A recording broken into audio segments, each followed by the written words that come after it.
Pai, nas tuas mãos entregamos este momento. Sim, meu Deus. Te pedimos, Pai, para que o Espírito Santo venha ministrar Sim, em nossas vidas. Amém. Queremos tocar Esta noite, nosso na pessoa do Senhor Jesus Cristo. Sim, Senhor. Pai, Tu repreendas todo o espírito de incredulidade, Sim, meu Pai. todo o espírito contrário ao estabelecimento do Teu reino Sim, meu nas nossas vidas. Sim, Senhor. Louvado seja o teu santo. Esse momento, Pai, é unicamente Teu, para que o Espírito Santo venha exaltar o Teu nome na revelação do Teu Filho. Entregamos essa questão como igreja nas Tuas mãos, ali do Congresso. Te pedimos a Tua misericórdia ali. Pedimos a misericórdia para este país. Amém, Senhor. Obrigado por esse momento. Em nome de Jesus. Amém. Amém.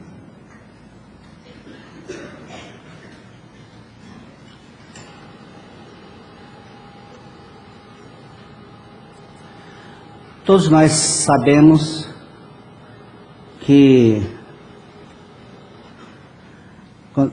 na Bíblia nós temos 150 salmos.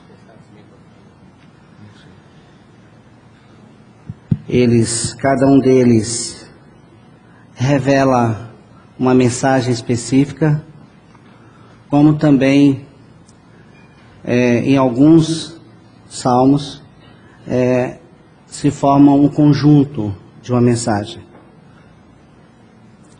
Por exemplo, o Salmo 21, o 22, o 23 e o 24, eles são independentes, mas eles formam uma mensagem. O 22 fala do pecado que entrou no corpo de Cristo. Quando ele diz, Deus meu, por que me desamparaste? Naquele momento, ele estava nos recebendo no seu corpo. Quando você vai no Salmo 24, você vai lá uma expressão, quem é o Rei da Glória? Está se falando da ressurreição dele. Ele morreu, ressuscitou. E o Salmo 23, nós temos os 4 estágios do crescimento, da nossa caminhada. Ali, vocês podem até trabalhar com a ideia das 4 estações, primavera, verão, outono e inverno. É a lição do Salmo 23. Mas não é sobre o Salmo 23 que eu gostaria de compartilhar com vocês. Um outro conjunto de salmo, e aí eu gostaria que vocês abrissem, a partir do Salmo 120.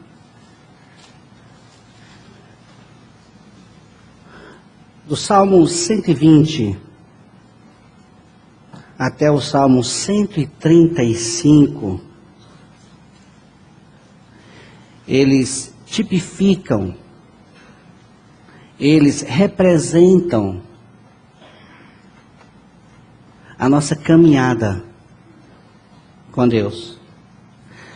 Talvez aí na sua Bíblia esteja escrito lá em cima, Cântico dos Degraus, ou Cântico da Ascensão. Então são 15 salmos, começando do 120 até o 135.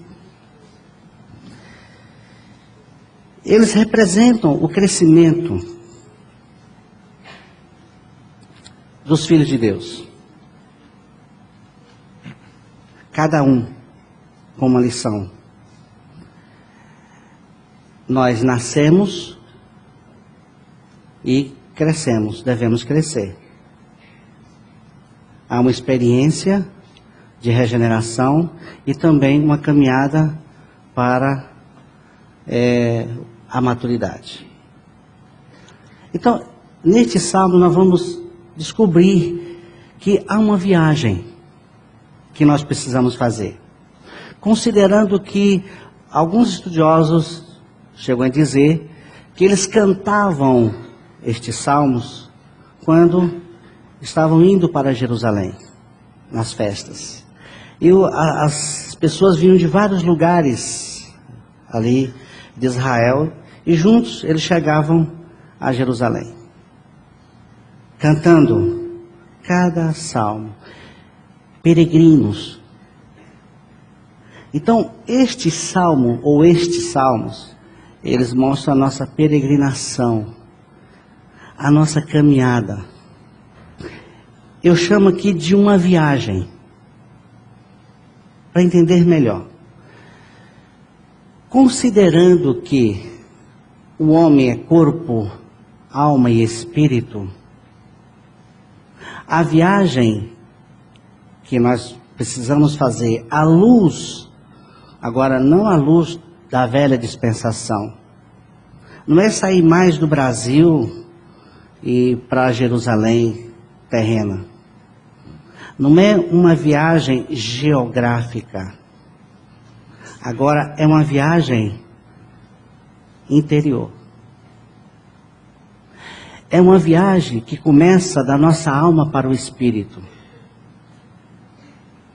E é uma caminhada. Nós nascemos de novo. O nosso espírito, que é a parte mais íntima, foi regenerado. Mas nós temos uma alma que precisa aprender a viver conforme a vontade de Deus. Uma pessoa acaba de nascer de novo, não significa que ela está pronta. Ela nasceu de novo para viajar. Então é uma viagem da alma para o espírito.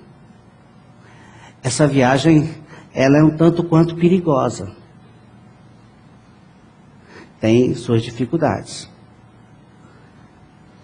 Porque podemos encontrar no meio do caminho o judaísmo e o humanismo.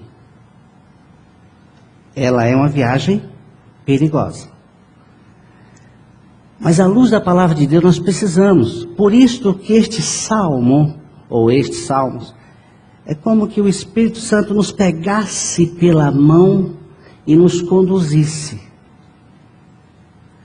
Você nasceu de novo, mas você tem uma alma que precisa conhecer este novo homem, este espírito regenerado.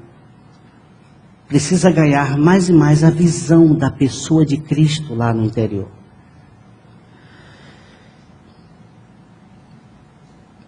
Qual é a finalidade dessa viagem? Dessa caminhada da nossa alma para o Espírito? É tocarmos na pessoa de Cristo. É descobrirmos a suficiência do Senhor Jesus Cristo lá na parte mais profunda do nosso ser. Por isso, nós precisamos de luz. Cuidado, porque essa viagem tem perigos. Tem humanismo. Eu preciso conhecer o Senhor Jesus Cristo. De que maneira? Aí a Bíblia vai nos dar a orientação. Para a gente não cair no legalismo, no humanismo. Eu tenho que fazer. Eu tenho que tocar em Cristo da força da carne. Então nós precisamos de revelação. Nós precisamos de olhos abertos para tocarmos no nosso Senhor Jesus Cristo. Ele veio habitar no nosso espírito. Precisamos da revelação que Ele é suficiente. Que nele nós temos todas as coisas. Descobrimos o tetelestai. Descobrimos que tudo está consumado. Que tudo está pronto. aí a alma entra no descanso. Nascemos de novo, e porque a nossa alma está aflita? Porque a ansiedade. Está errado alguma coisa na experiência? Não. É que nós precisamos conhecer aquele que habita no nosso espírito. Deus veio fazer do nosso espírito a sua morada. Ele veio habitar no nosso espírito para nos conduzir nesta viagem. A minha alma indo ao Senhor e o Senhor conduzindo a minha alma, a nossa alma. Em Efésios, capítulo 1, versículo 15 e 18 a 18.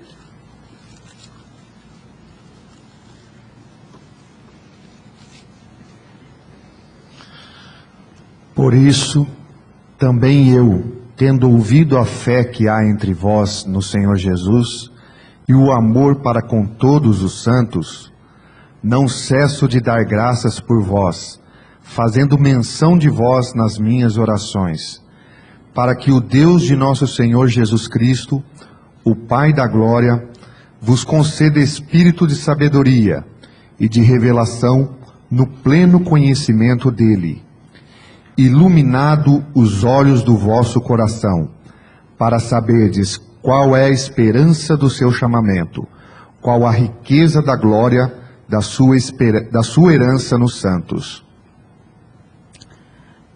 Olhos iluminados, colírio, como diz no Apocalipse. Olhos abertos, para vermos a beleza, a riqueza.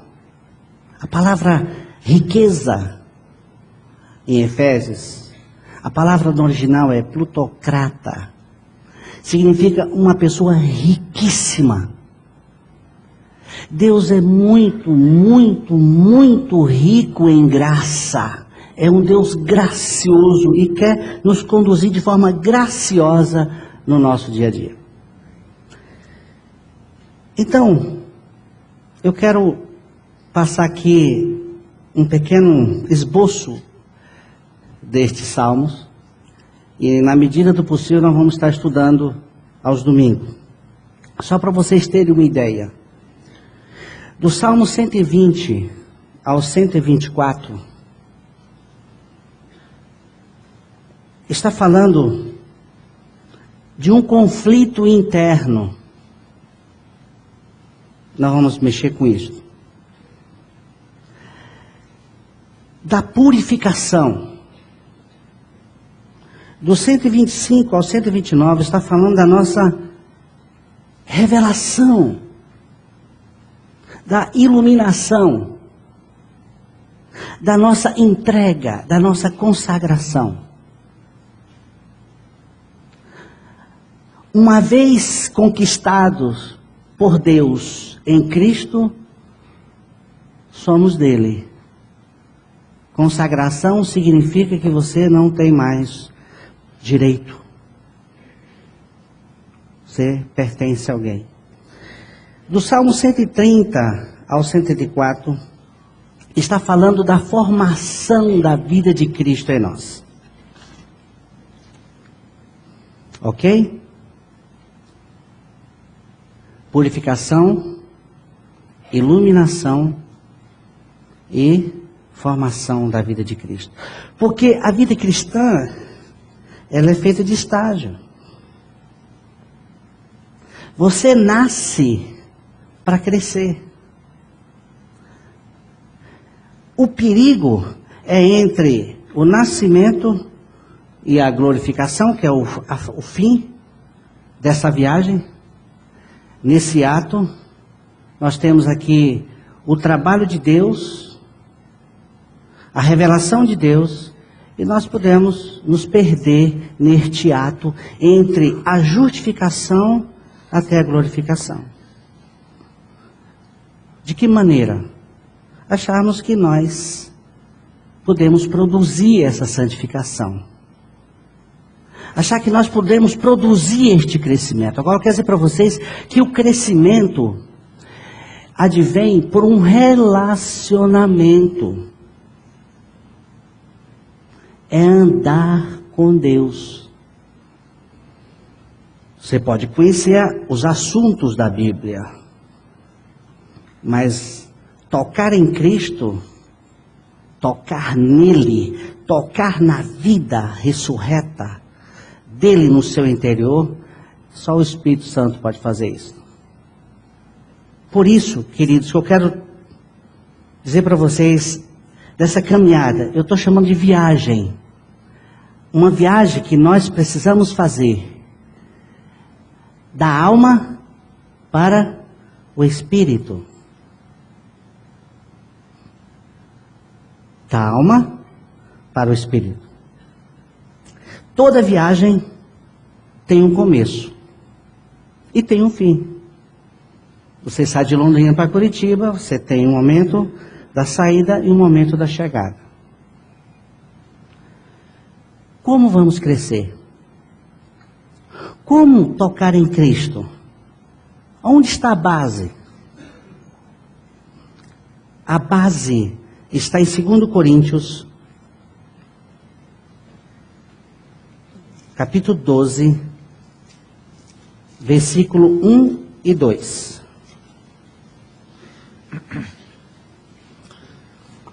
Se é necessário que me glorie, ainda que não convém, passarei as visões e revelações do Senhor.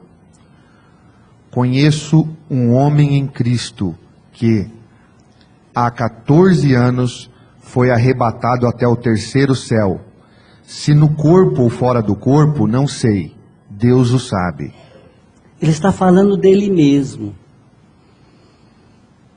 Conheço um homem em Cristo. Um homem em Cristo. Está aqui o começo.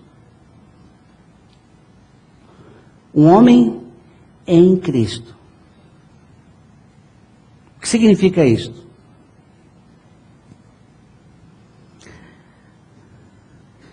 Identificação. Precisamos estar identificados, unidos à pessoa de Cristo. Não há começo sem esta identificação. Deus não vai trabalhar na vida de alguém sem a cruz, a parte da cruz. O início da nossa caminhada é o estar onde? Em Cristo. Preposição riquíssima. Vale a pena estudar isso. Paulo ganhou esta revelação quando ele caminhava, quando estava indo para Damasco, caçando os cristãos. Quando Jesus aparece, Saulo, Saulo, por que tu me persegues? Olha aqui a verdadeira identificação. Por que tu me persegues? Paulo estava perseguindo a quem? A princípio os cristãos. E de repente Jesus aparece, por que tu me persegues? E isto significa que aquele que está em Cristo, está identificado em Cristo. Bem, tem um começo. Eu preciso estar em Cristo. E daí?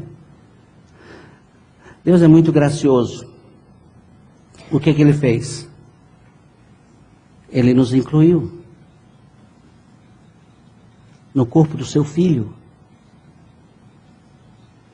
Nós fomos recebidos. Eu sei que este texto, todos já sabem de qual é salteado. E eu, quando for levantado da terra, atrairei todos os homens a mim mesmo. Aqui está o começo da vida cristã, é cruz. Não há regeneração sem cruz. Não há regeneração sem morte.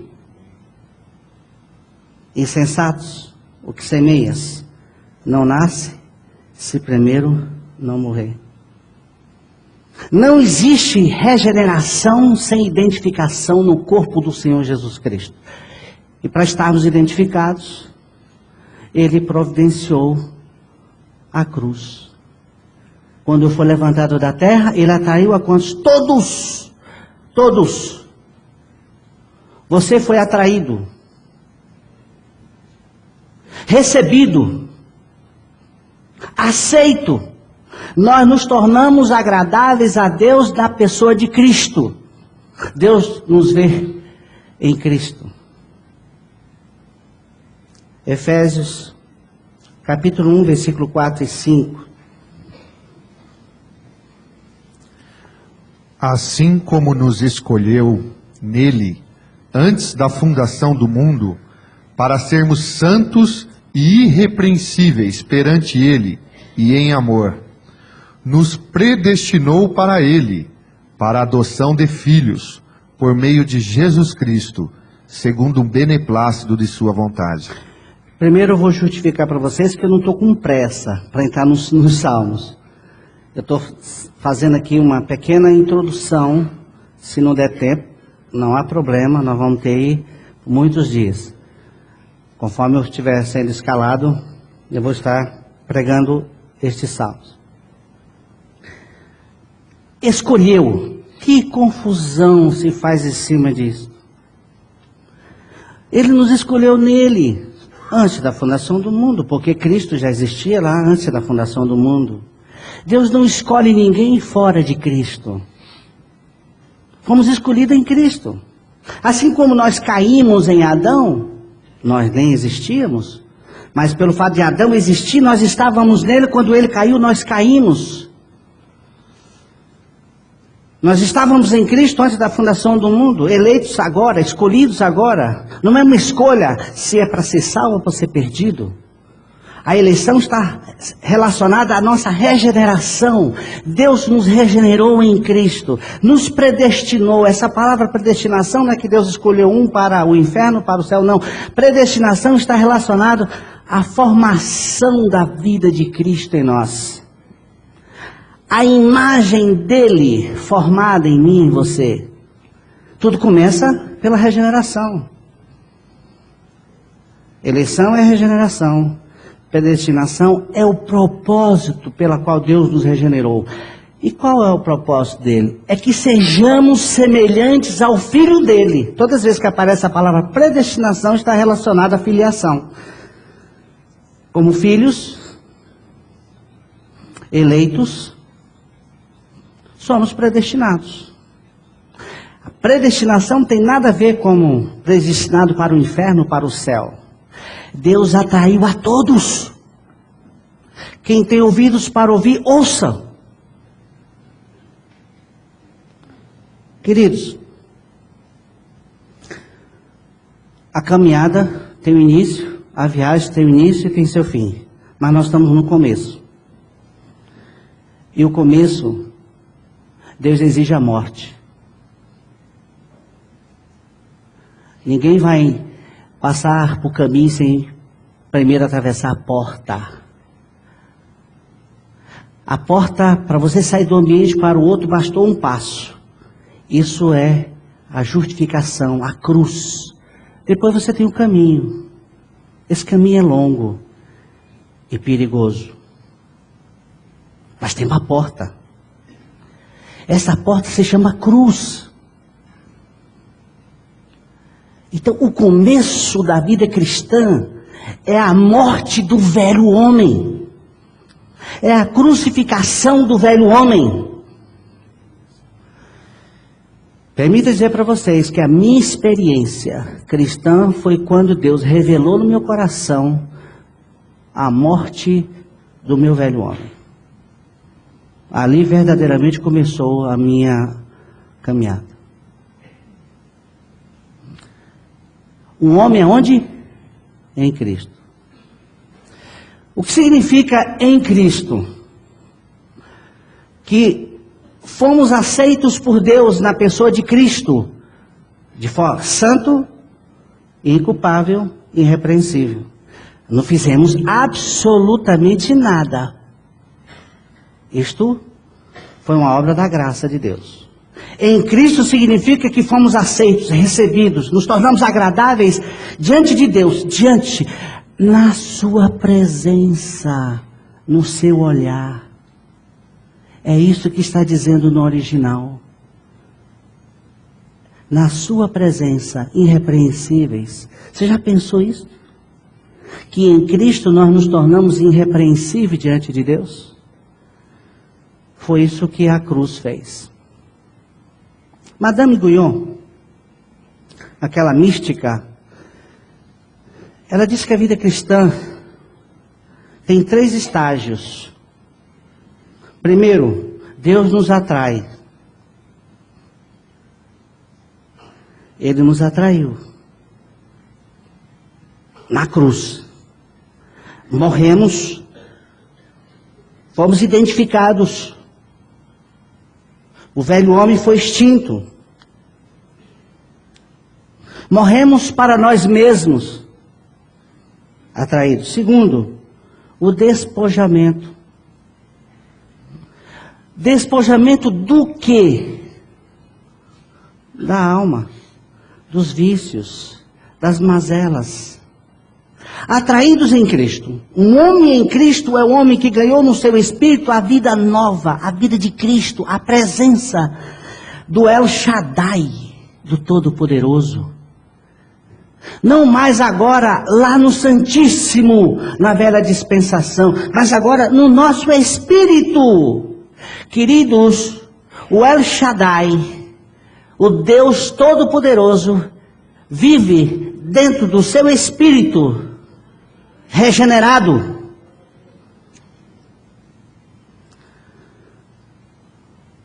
O início da vida cristã, na visão da Madame Guyon, atração em Cristo, despojamento e depois o amor.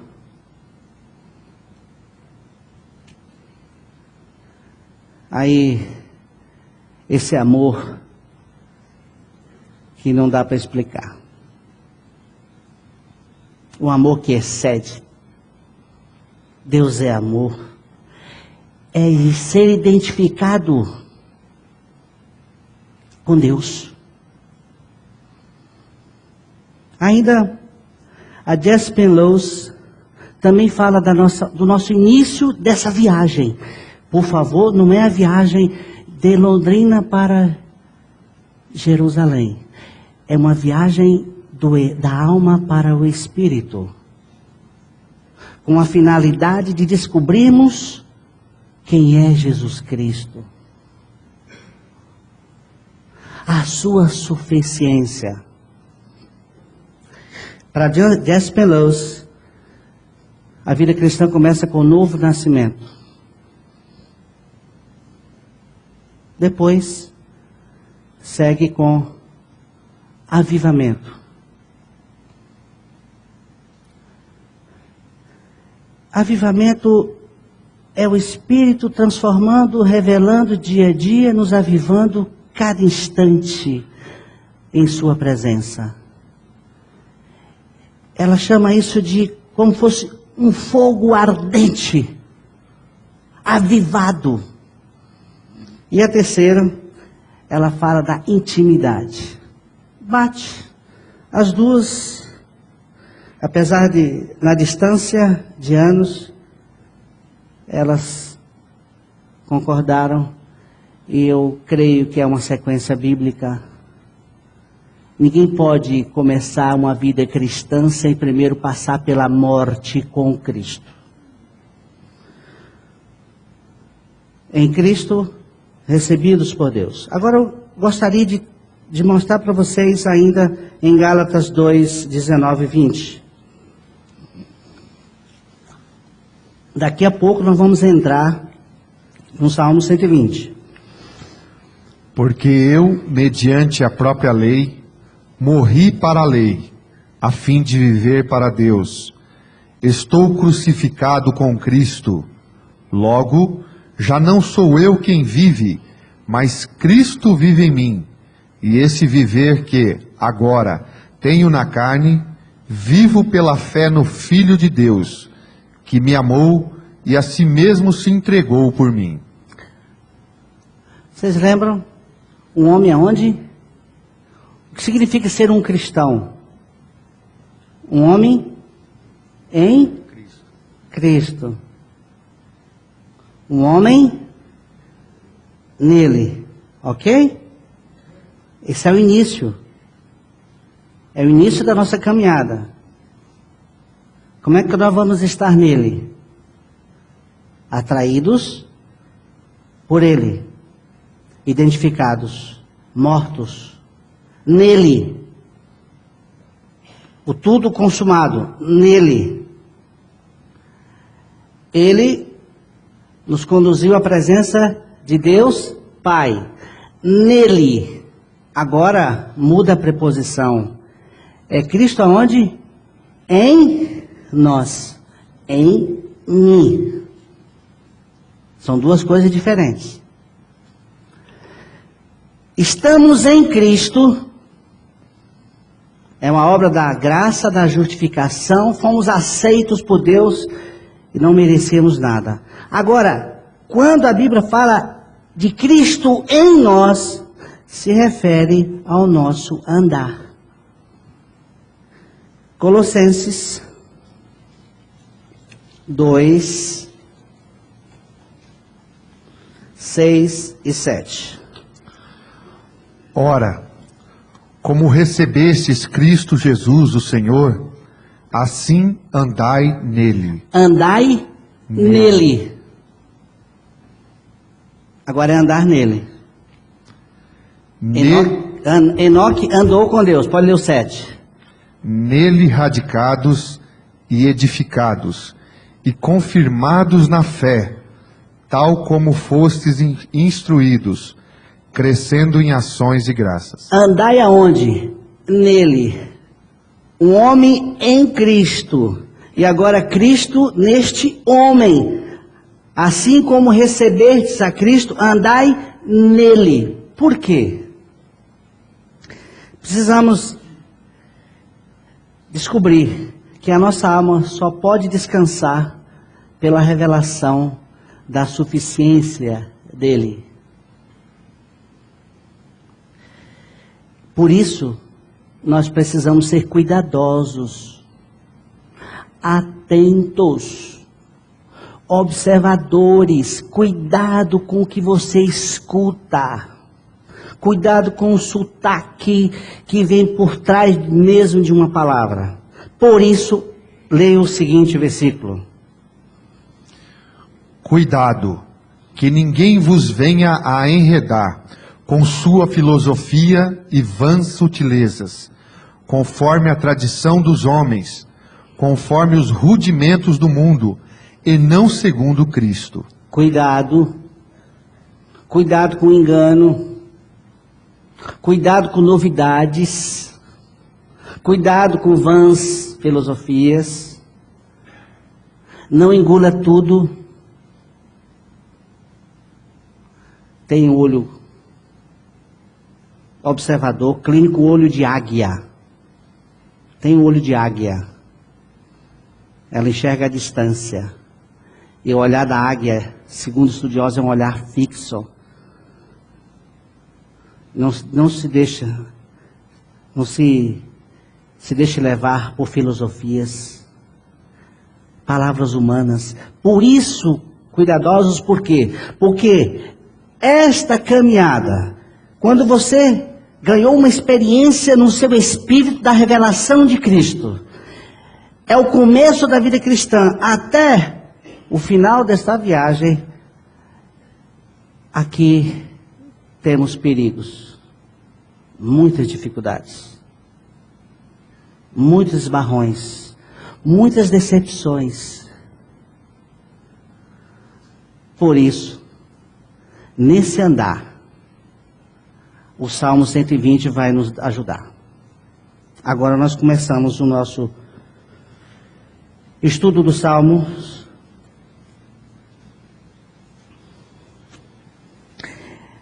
Este Salmo, eu fiz essa introdução para mostrar para vocês que este Salmo está falando para filhos de Deus. Contudo, esta mesma palavra pode tocar em alguém que não é filho e este alguém se tornar um filho de Deus. Toda a Escritura foi inspirada. Não existe essa história, este livro foi escrito para tal classe, tal classe, tal classe. Toda a Escritura foi inspirada por Deus, para o ensino, para a correção, para a repreensão, toda ela, de Gênesis ao Apocalipse, foi escrita para todos. E toda ela é a revelação de uma pessoa. A visão da Bíblia é de uma pessoa, é Cristo. É da pessoa dele. Em Cristo, recebidos por Deus, irrepreensíveis, sem mácula, sem culpa, Deus nos tornou agradáveis, nós nos tornamos agradáveis a Deus diante do Filho. Agora a Bíblia diz para andarmos, e nesse andar, e que agora é entre o começo e o fim. Nesse ato. Por isso, amados, que o Salmo 120 começa com uma crise. Na minha alma, na minha angústia, clamo ao Senhor. Você sabe por quê? Porque o crescimento está muito ligado, atrelado às crises. O homem sem crise, ele ficaria embrutecido. A crise é para nos moer. A crise é para nos levar à finitude. A revelação de que nada podemos, nada melhor do que uma crise. Para a gente descobrir a suficiência do Senhor Jesus Cristo. Você nasceu de novo, Cristo é a sua vida. Você pensou que a vida cristã era um mar de rosas, mas não é um mar de rosas.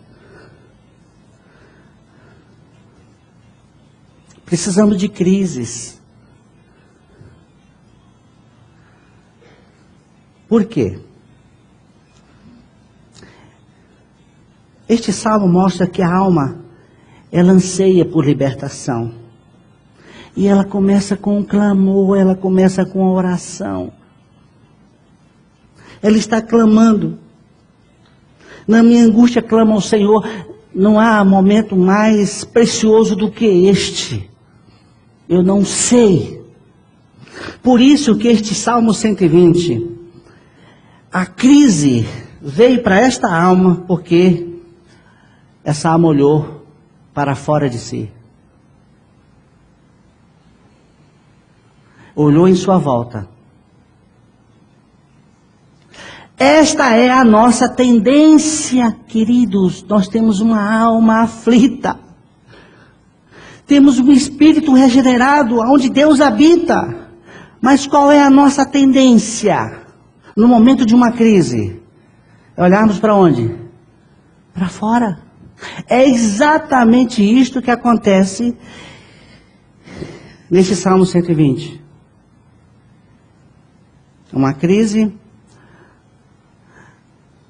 e agora ele clama ao Senhor. Aquele momento que você sozinho vai lá no seu quarto. É uma dor que você tem que ninguém entende. E que não dá para explicar. É uma dor lá no coração. É de uma perda. N coisas. É naquele momento de crise que você vai clamar ao Senhor. Veja em sua volta a língua enganadora, lábios mentirosos, quantas setas,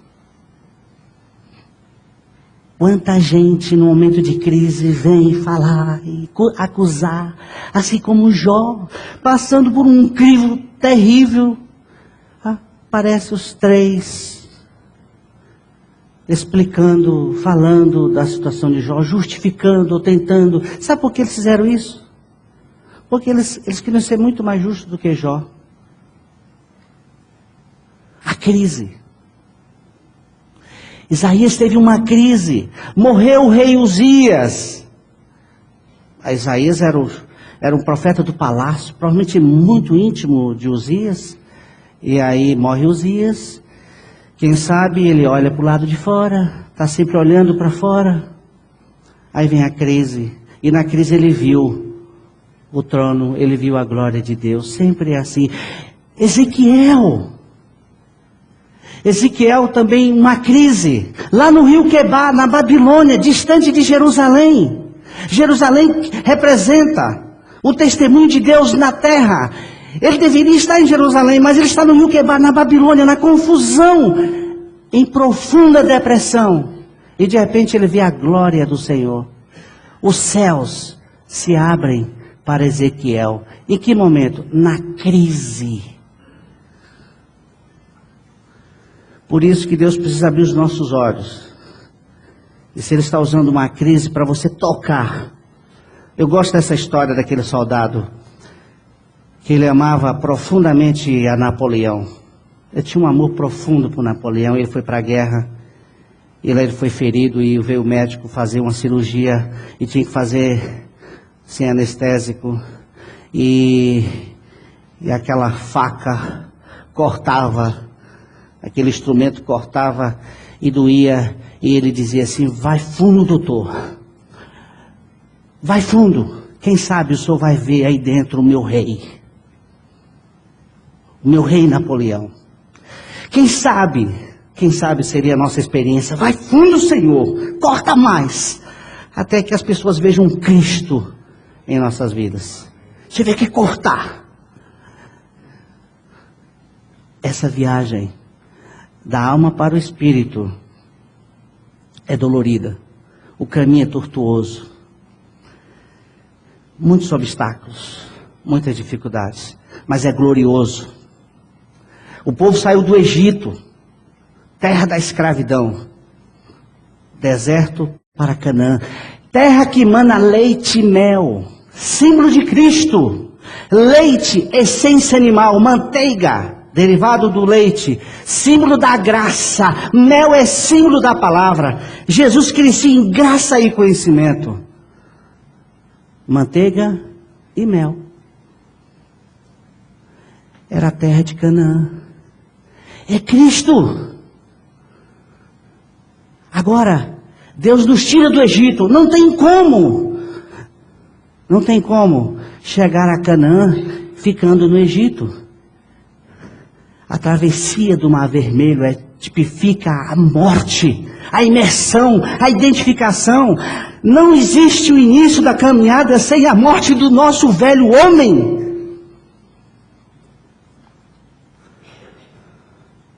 Tem um deserto pela frente, árido. Tem Canaã, tem Cristo. Esta é a esperança do nosso chamamento. Cristo em vós, a esperança da glória. Nada melhor do que uma crise. Essa alma clama. Um desejo intenso. Um desejo intenso pelo Senhor. A minha alma clama. Na minha angústia eu clamo a quem? Ao Senhor. O que significa Senhor? Dono. Absoluto. Que governa. Por isso, assim como recebeste a Cristo, andai nele. Agora você pertence a Ele. Você deve saber que o novo governo é uma nova vida, um novo domínio. Precisamos descobrir isto, que Ele é Senhor, Ele governa todas as circunstâncias, Ele governa todas as coisas, Ele é Senhor absoluto. Este salmo nos ensina como devemos interpretar a vida. E como interpretar a vida em meio à crise. Como é que você interpreta a sua vida em meio à crise? Tudo acabou. tudo acabou. Não, não é tudo acabou. Não é tudo acabou. Deus sabe o que está fazendo. Deus sabe o que está fazendo. Por mais dolorido que seja, Deus sabe o que está fazendo. Sabe por quê? Essa pergunta eu fiz domingo passado. Por que o filho pródigo saiu de casa? Porque ele interpretou a vida como prazeres do mundo. E o que aconteceu? Vai, Pai gracioso, vai. Quem sabe ele estava em crise. Um pai chato, um irmão chato, legalista, uma casa chata, um pai quadrado, um ambiente ruim. Então ele interpretou a felicidade como sair de casa e ir para o mundo. O que o pai fez? Deixou. Pai,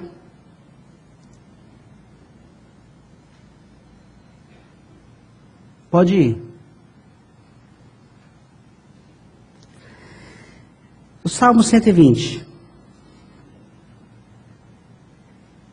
Ai de mim, que peregrino em Meseque e habito nas tendas de Quedar. O que significa isso? Engraçado, né? Ele habita nas tendas de Quedar? Não, ele é peregrino em Meseque e habita nas tendas de Quedar. Isso aqui é figurado. Meseque, descendente de Jefé, no norte de Israel. Quedar, os descendentes de Ismael, no sul de Israel. Olha os extremos. Não é assim que a nossa alma vive? Uma hora no pico da alegria, outra hora no pico da depressão, oscilando entre o norte e o sul. O norte e o sul. Você nasceu de novo, está muito feliz e contente, e vai, daqui a pouco você está murchinho. Oscilação entre, é a nossa alma que oscila entre o norte e o sul. Não sei se esse som está complicado aqui, esse eco, dá um jeito aí. Isso é coisa da nossa alma e Deus precisa tratar desse desequilíbrio, dos extremos da nossa alma. Uma hora no norte, outra hora no sul. Um momento eufórico, outro momento deprimido. Mas eu sou nascido de novo. É verdade, é nascido de novo.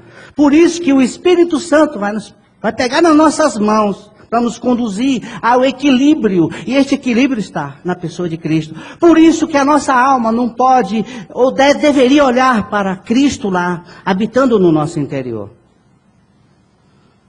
Vamos pegar um exemplo dos extremos. Jonas,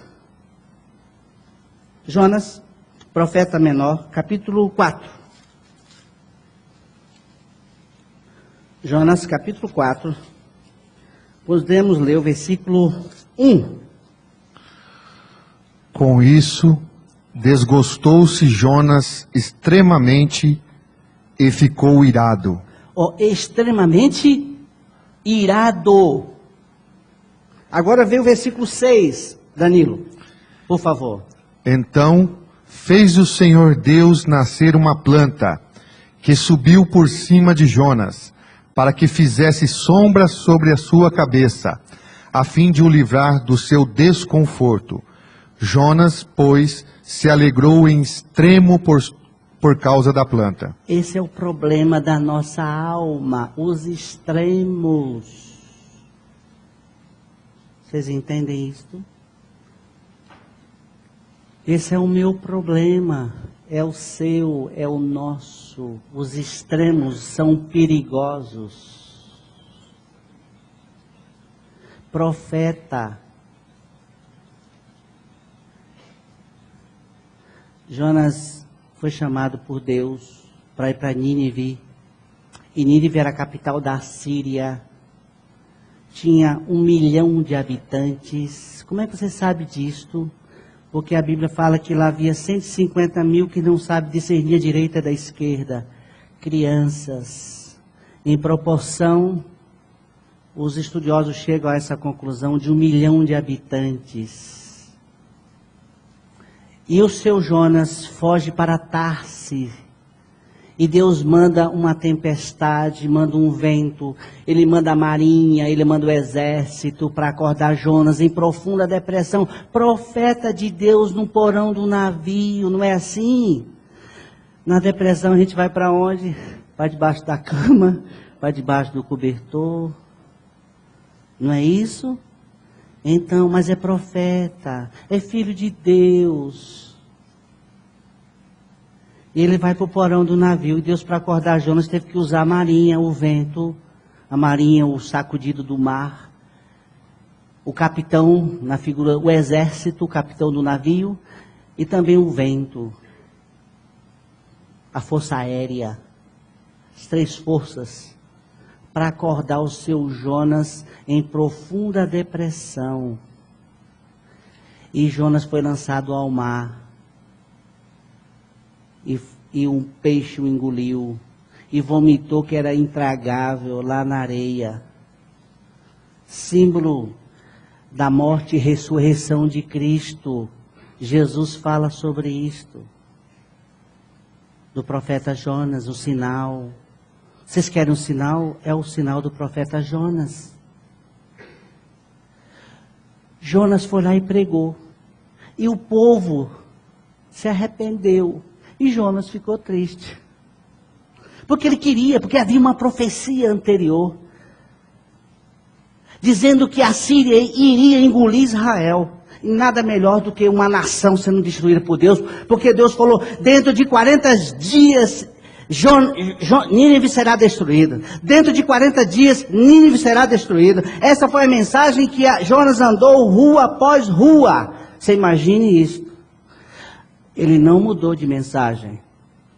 Ele não trouxe nenhuma novidade. Só isso. Dentro de 40 dias, Nínive será destruída. Dentro de 40 dias, rua após rua. E o que aconteceu? O povo se arrependeu. E tem gente cansada dessa palavra. Você precisa morrer. Você precisa morrer. Você precisa morrer. Tem gente que não aguenta mais. Mas é a mensagem que aviva.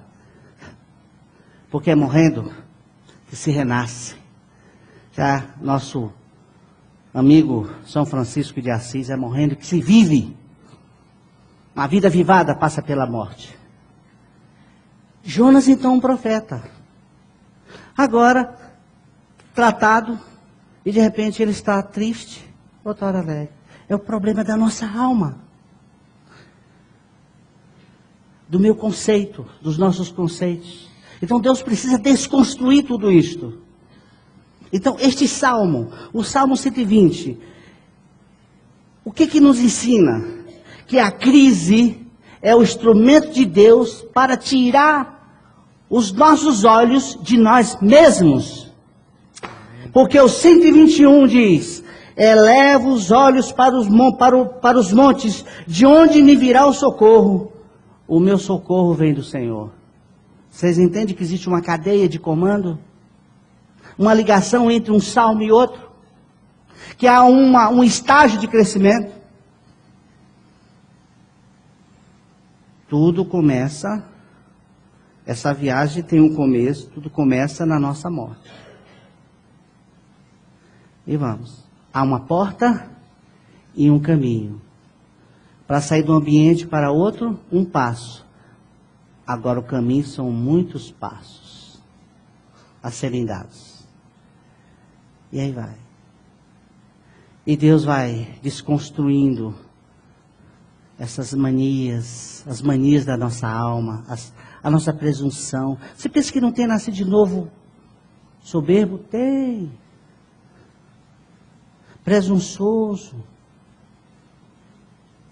Arrogante. Aí Deus trabalha graciosamente. Por isso, essa alma tem uma angústia.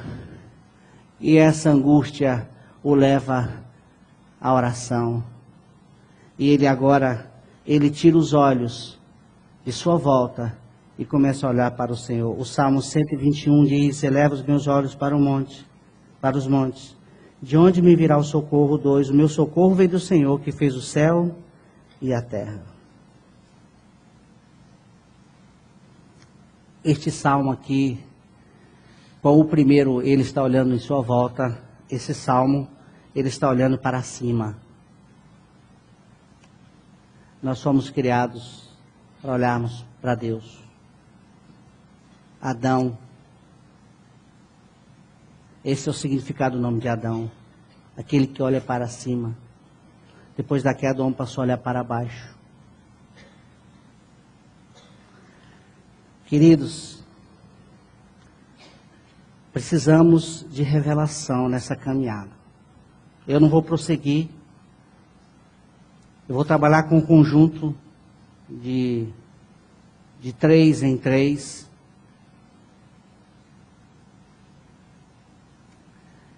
E nós vamos descobrir que o 122 nós chegamos em Jerusalém.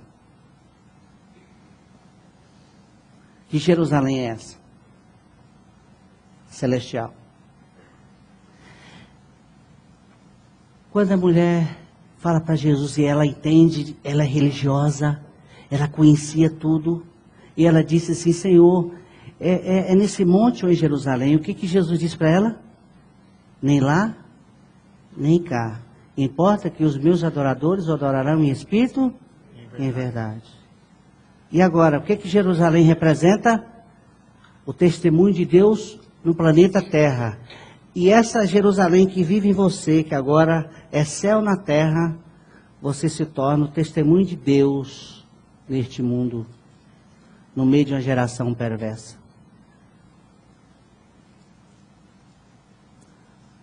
Na próxima oportunidade, nós vamos ainda tratar do 121, mostrando que a lição do 121 é que Deus quer tirar os nossos olhos de nós mesmos e colocar os nossos olhos na pessoa de Cristo. Esse Salmo 121 também ensina como interpretar a vida. O Salmo 120, ele interpretou a vida, a crise. E esse Salmo 121 ensina como você deve interpretar a vida. O filho pródigo foi buscar felicidade lá fora. Ele retorna e descobre que a felicidade está dentro da sua casa. Aleluia. Na figura do anel, da sandália, das vestes. Há muita gente pensando que a alegria, a felicidade está lá fora, mas está dentro da sua casa, dentro de você. Por isso que o Salmo 121 vai nos ensinar isto. Vai nos ensinar: o Senhor é quem te guarda. É Ele o nosso prazer, a nossa alegria, a nossa felicidade, a nossa santidade, a nossa bondade. É Ele. Então, amados, é uma viagem muito gostosa, a viagem da alma para o espírito, porque a alma precisa sair de si mesmo e ganhar a dimensão da presença de Cristo no espírito. Não esqueça, tudo começa na identificação, tudo começa com a desconstrução do velho homem, agora um novo homem e um novo caminhar, assim como recebeste a Cristo, recebeste ao Senhor, assim andai nele. É um caminho, é um caminhar de mãos dadas, andar com Deus, como Enoque andou com Deus. Como é que anda com Deus? Em espírito, na convicção que Ele está nos guardando, na convicção que Ele é Senhor de todas as coisas, na convicção que Ele governa todas as coisas, na convicção que Ele controla o universo, na convicção que Ele reúne todas as coisas para formar a imagem do Filho dele em nossas vidas. Aí você vai saber que todas as coisas contribuem para o bem daqueles que amam a Deus, segundo o seu propósito. Qual é o segundo? O primeiro é este, que Deus está usando as crises para nos levar à imagem do seu Filho. Queridos, essa viagem da alma para o espírito é a descoberta da preciosa pessoa do Senhor Jesus Cristo. Isso requer, eu vou dizer aqui uma palavra que talvez você não goste, mas requer de uma certa disciplina e aceitação, e aceitar diante de Deus o que Deus está mandando para você. Amém. Senhor, muito obrigado. Eu aceito. Eu recebo das tuas mãos. Essa é a disciplina. Eu recebo. Vai fundo, Senhor. Mas eu quero que Cristo seja formado. É uma caminhada. É uma viagem. Tem o início e tem seu fim. Os perigos são muitos. Mas o Salmo 121 diz: é Ele que te guarda. É Ele que está nos guardando. Que Deus, pelo Espírito Santo, venha falar mais e mais ao nosso coração. Leia estes salmos como o cântico dos degraus, como um crescimento, uma evolução da vida de Cristo. Então leia como tarefa. Quem sabe no próximo encontro a gente fale um pouquinho mais sobre o Salmo 121 e vamos prosseguindo aí. Que Deus, por sua graça, revele mais e mais a Cristo em nossas vidas. Amém. Amém?